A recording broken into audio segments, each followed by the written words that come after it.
महालक्ष्मीच्या गाभाऱ्यात महिला प्रवेशाच्या ऐतिहासिक निर्णयानंतर आणखी एक तिढा। गाभाऱ्यात साडी नेसून आला तरच प्रवेश मिळणार, पोलीस आणि ट्रस्टची भूमिका।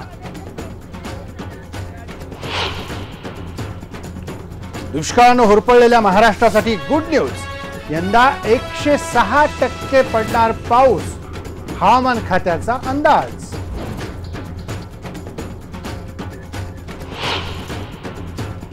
लातूरमध्ये रेल्वेमधून आलेल्या पाण्याचं शुद्धीकरण सुरू, त्यानंतर होणार लातूरकरांना टँकर्सनी पाणी पुरवठा।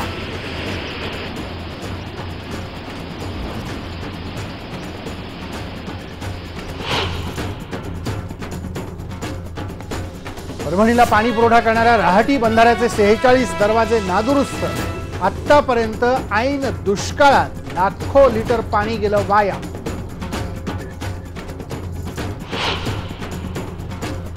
आयपीएल मॅचेस पुण्याच्या बाहेर हलवणं शक्य आहे का? हायकोर्टाची बीसीसीआयला विचारणा, उत्तरासाठी उद्यापर्यंतची दिली मुदत। देशातल्या दुष्काळासंदर्भात प्रत्येक राज्याची, जिल्ह्याची तसंच गावांची माहिती देणारे चार्ट तयार करा, सुप्रीम कोर्टाचे केंद्र सरकारला आदेश।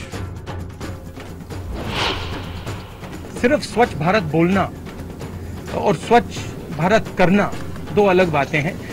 दुख की बात यहाँ है कि मुझे लग रहा है कि यहाँ कोई स्ट्रैटेजी नहीं है।